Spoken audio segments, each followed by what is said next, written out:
Life अक्सर second chances देती है, ये सच है। तुम गड़बड़ करते हो, सीखते हो, फिर से ट्राई करते हो, लेकिन कुछ मौके मेरे दोस्त यूनिक होते हैं। वो स्पेशल एडिशन की तरह होते हैं, सिर्फ एक बार के लिए। ये एग्जाम, तुम्हारी लाइफ का ये खास फेज वैसा ही है। ये एक लिमिटेड टाइम ऑफर है, इसे पकड़ लो। ये मत सोचो अरे अगली बार कर लूंगा, क्योंकि अगली बार शायद वैसा ना हो। इसे वर्ल्ड कप फाइनल की तरह सोचो। आखिरी कुछ ओवर्स, टेंशन बहुत हाई है, हर बॉल हर शॉट क्रिटिकल है। इसके बाद कोई प्रैक्टिस मैच नहीं है, ये रियल डील है, मेन इवेंट। तुमने इसके लिए ट्रेन किया है, तुमने तैयारी की है, अब परफॉर्म करने का टाइम है। अंडर प्रेशर उन्हें दिखाओ कि तुम में क्या बात है, खुद को दिखाओ। ये तुम्हें डराकर पैनिक में डालने के लिए नहीं है। डर यहां गोल नहीं है, क्लैरिटी है। इस पल की कीमत को समझना, ये समझना कि ये तुम्हारा प्राइम टाइम है। टाइम भी क्या अजीब चीज है ना? जब तुम चाहते हो कि ये धीरे चले तो ये और तेज हो जाता है, खासकर अब जब एग्जाम्स इतने करीब हैं। हर दिन 1 घंटे जैसा लगता है, हर घंटा 1 मिनट जैसा। कैलेंडर के पन्ने उड़ते हुए लगते हैं, लेकिन पैनिक मत करो, तुम्हारे पास अभी भी टाइम है। गैप 2S, इतना टाइम कि तुम सच में फर्क ला सको। अगर तुम इसे इस्तेमाल करने का फैसला करते हो अभी इसी वक्त से, कि सिर्फ टाइम होना नहीं बल्कि उसे करना है। किताबों को घूरते रहने से कुछ नहीं होगा, चिंता करने से कुछ नहीं होगा, एक्टिव फोकस्ड स्टडी से होगा।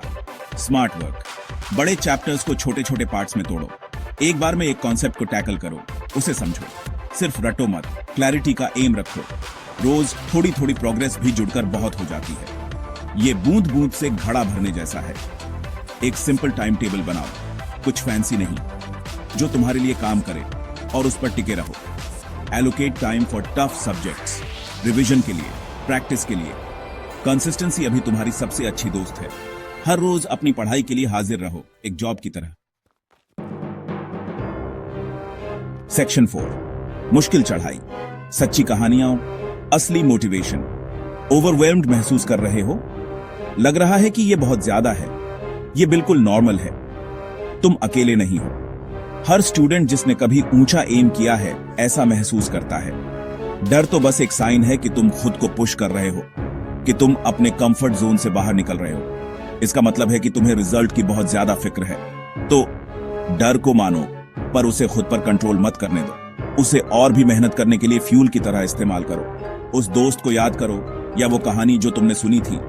कोई जो स्ट्रगल कर रहा था, खुद पर शक कर रहा था, लगभग हार मानने की कगार पर था, लेकिन फिर कुछ क्लिक हुआ। उन्होंने अपना संकल्प पाया, उन्होंने फाइट बैक किया, उन्होंने पागलों की तरह पढ़ाई की, और उन्होंने कर दिखाया। उन्होंने सबको सरप्राइज कर दिया।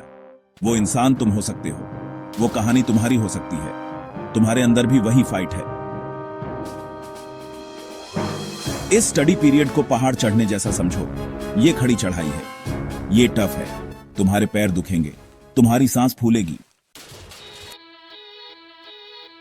सेक्शन 5, तुम्हारा फ्यूचर बुला रहा है। एक्शन से जवाब दो। ये सिर्फ एक फेज से कहीं ज्यादा है। ये वो चैप्टर है जहां तुम हीरो बनते हो। तुम्हारी लाइफ तुम्हारी कहानी है। कलम तुम्हारे हाथ में है। तुम कैसी कहानी लिखोगे? चूके हुए मौकों और काश वाली, या हिम्मत, कड़ी मेहनत और जीत वाली? इस क्लाइमैक्स को एपिक बनाओ, इसे इंस्पायरिंग बनाओ, इसे ऐसी कहानी बनाओ जिसे सुनाने में तुम्हें गर्व हो। मोटिवेशन की किसी जादुई लहर का इंतजार मत करते रहो। वो यूं ही हवा से नहीं आ जाती, तुम्हें उसे बनाना पड़ता है हर रोज। ये छोटी छोटी जीतों से, डिसिप्लिन से, खुद को याद दिलाने से बनती है कि तुमने ये सफर क्यों शुरू किया था। वो चिंगारी तुम्हारे अंदर पहले से है, उसे हवा देकर आग बनाओ, उसे जोरों से जलने दो। तुम जितना सोचते हो उससे कहीं ज्यादा स्ट्रॉन्गर हो। अपनी एबिलिटीज पर विश्वास करो, अपने सपनों पर विश्वास करो। भले ही शक मन में आए, भले ही दूसरे इसे न देखें, तुम्हारा खुद पर विश्वास ही तुम्हारा सबसे ताकतवर हथियार है। इसे बचाओ, इसे सींचो, इसे हर रोज इस्तेमाल करो। खुद से कहो, मैं ये कर सकता हूं, मैं ये करूंगा।